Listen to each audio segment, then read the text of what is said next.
กราบทักทายสบายดีพี่น้องปองป้ายมืดสุขุสุคนเนาะทั้งผู้เก่าผู้ใหม่ทั้งผู้ไก่ผู้ไก่เนาะ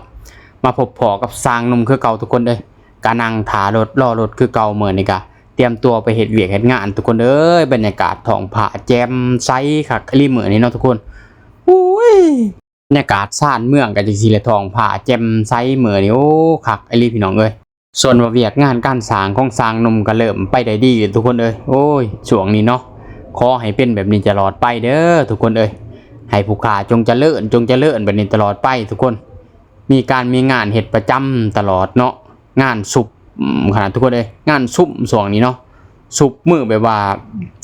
จนบ่มีเวลาว่างพุ่นเลยทุกคนเอ้ยโอ้ยนั่งเบิ่งวิวทิวทัศน์รถไฟวิ่งไปวิ่งมาทุกคนคักทุกคนเอ้ยบรรยากาศหม่องข่อยอยู่หม่องข่อยเช้านี่ก็นั่งเบิ่งเครื่องบอกเครื่องบินขึ้นเนาะเครื่องบินนี่ก็ขึ้นจากสนามดอนเมืองทุกคนเอ้ยสนามบินดอนเมืองนั่นแหละส่วนรถไฟฟ้านี่ก็พวกซ่านเมืองเนาะวิ่งออก